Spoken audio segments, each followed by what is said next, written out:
Bienvenue sur mon vlog Ma vie d'artiste. Moi je suis Fanélia, artiste illustratrice. Voilà, et vous allez découvrir un peu mon univers. On va commencer par une petite astuce Photoshop. On va commencer par une astuce dessin parce que c'est facile pour moi. Donc on va parler des brushes. Petite astuce donc que je vais vous donner maintenant. C'est tout simplement, vous allez voir, je vais vous montrer. Voilà, c'est tout simplement de pouvoir ranger ces pinceaux dans des répertoires à l'intérieur du panneau pinceau de Photoshop. J'ai tendance à avoir beaucoup de brushes et j'ai tendance à m'étendre un petit peu, voilà, d'avoir des classements de brushes et me dire ah tiens, dans ce répertoire j'ai des nuages. Et pour moi, mon travail en fait d'aujourd'hui, c'est de prendre des brushes, de les tester, voilà, comme là actuellement, avec des paramètres, donc de flux, d'opacité, etc. Et en fait, d'essayer de voir lesquels j'utilise le plus souvent et lesquels je vais utiliser vraiment de manière anecdotique. Voilà. En fait, l'astuce, c'est ça, c'est de classer ces brushes usuelles. Alors, j'ai déjà commencé un petit peu. Par exemple ici, mes brushes usuelles, j'en ai quelques-unes, voilà, pour montrer un petit peu, voilà, ça j'aime bien l'utiliser, etc. Et de pouvoir en fait me dire, ok, dans un répertoire, j'ai celle que j'utilise le plus souvent, comme ça, bah, je peux en fait y accéder très facilement et pas me dire, ah mince, je dois passer 5 heures à trouver une broche. C'est un peu comme quand on a un outil en fait qu'on ne trouve pas, on rénove une maison, machin, ça je sais parce qu'on est en train, et qu'on trouve pas la perceuse ou la visseuse ou un instrument, et on ne trouve pas l'outil. Et on est en rage parce qu'on le trouve pas, mais il a disparu, on ne sait pas, etc. Et c'est toujours mieux d'avoir qu'il soit bien rangé, toujours à la même place. Et ça va plus vite après pour l'utiliser parce que peut-être que la perceuse, on va la mettre dans un tiroir où il y aura marqué perceuse. Et ça va être beaucoup plus rapide pour aller chercher la perceuse plutôt que de chercher dans un milliard d'outils et se dire ah mais elle est où, je la trouve pas, dans quelle pièce elle est, etc. Bah, c'est exactement le même principe pour ces outils-là, ces outils de brosse. C'est ça peut vite faire perdre du temps en fait de chercher sa broche quand on dessine. Et je suis souvent en galère en train de chercher et dire ah oui ça c'est vrai que ça fait cet effet-là sur cette broche-là, etc. Et en plus il faut les connaître par cœur. Et donc vaut mieux se concentrer sur des broches habituelles, lesquelles on aime bien utiliser, et de les ranger dans un répertoire, et ensuite d'avoir des répertoires comme là par exemple, des répertoires en fait, par exemple des particules que je vais mettre à la fin, ou des pinceaux impressionnistes, etc. je vais utiliser de temps en temps, ou les nuages j'en ai pas besoin, par exemple si c'est pour faire un portrait, etc. Quoique je peux aussi en utiliser en faisant un portrait.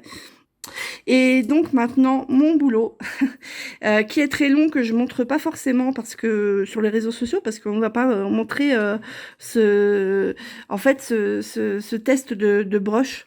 Bah là je vous le montre, c'est je vais faire un petit time-lapse, voilà, pour vous montrer un petit peu c'est pas très intéressant, c'est pour ça que je le mets en accéléré, voilà, mais ça fait partie du travail d'illustrateur, de bien ranger ses outils, de bien les classer, et après bah ça fait du bien quand c'est fait. On se sent un petit peu mieux dans son interface, en tout cas de dessin.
on a découvert, mon mari et moi, une application qui s'appelle PlanteNet. Je vais vous le mettre en description. PlanteNet, petite application, vous téléchargez ça. Et quand vous allez vous balader, vous pouvez reconnaître, en fait, en prenant une photo des fleurs, des plantes, des arbres même, vous pouvez reconnaître c'est quelle plante ou quel arbre. Et bien c'est trop bien.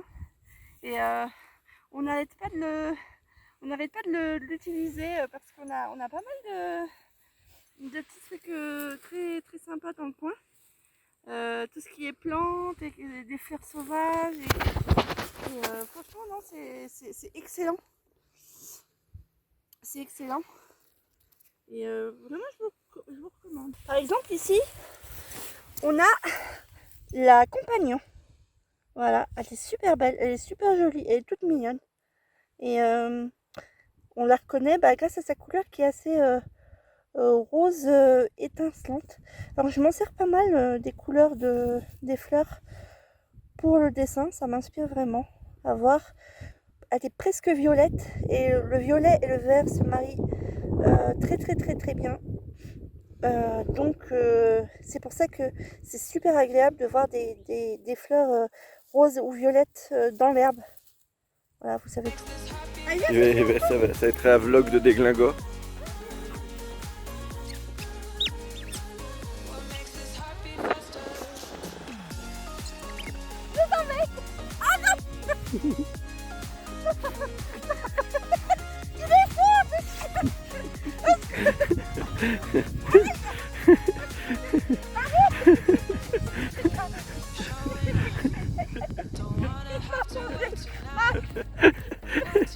Tu sais que ça le rend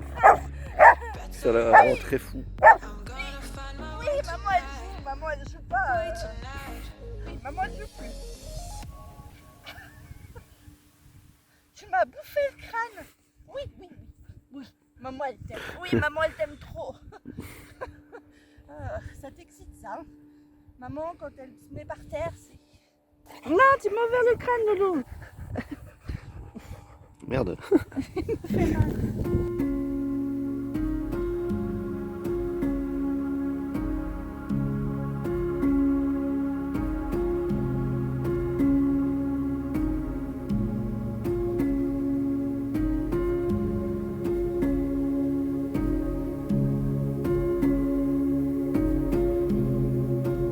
Donc je vais vous faire découvrir aussi avec ces vlogs des artistes que j'aime bien, des artistes que j'ai découverts récemment ou pas, des amis, etc. qui eux sont dans le dessin également.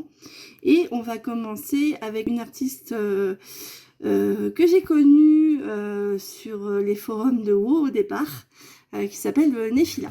Donc voilà l'Instagram de Nephila, qui est assez coloré comme on peut le voir. Alors elle aime bien faire des couples par exemple, elle adore ça, voilà, et je trouve que ça lui va super bien. C'est un univers qui est très coloré, très cool. C'est à la fois fantaisie mais à la fois de notre temps aussi. Voilà, il y a un peu de tout. Et je trouve qu'elle a une gestion pour les sentiments, surtout quand il y a deux personnages. Voilà, c'est assez... on sent tout de suite la puissance des personnages. Nephila, voilà, on voit une photo d'elle. Nephila qui est très pétillante, qui est une femme, pardon, très cool et très sympa, avec qui on se marre. En tout cas en salon et en dehors des salons aussi. Voilà, et je pense que ça fait des années qu'elle dessine. Je crois même qu'on a dû peut-être commencer ensemble, mais on s'est pas connus tout de suite. Voilà. Elle a des personnages vraiment hauts en couleur, avec un style très assumé, quoi. Je sais qu'elle fait des commissions. Donc, elle a alors, ce qu'on peut voir aussi, c'est qu'elle a mis qu'elle avait un Tipeee. Donc, Tipeee, c'est un peu le Patreon. Et si vous savez pas ce que c'est en gros, vous mettez quelques euros par mois pour aider l'artiste. Voilà, et en échange il va vous faire des dessins, il va faire des trucs un peu spéciaux pour le mois ou la semaine, ou enfin ça dépend des artistes. Voilà. Et ça aide beaucoup les artistes parce que ça fait une sorte de petit salaire assez récurrent, et c'est pas mal pour ça. Alors elle fait des commissions, donc il suffit de lui envoyer un message, elle est ouverte au dialogue, etc. Elle fait plusieurs choses, du digital comme du tradi, elle met ses prix. Faut savoir qu'on peut pas tout demander non plus aux artistes, ça dépend de eux aussi ce qu'ils veulent faire. Donc voilà, alors Nefila. Nefila c'est The Real Spider hein, sur Insta. Donc n'hésitez pas à vous abonner, et comme ça sur chaque vlog je vais présenter un artiste et essayer de vous emmener dans son univers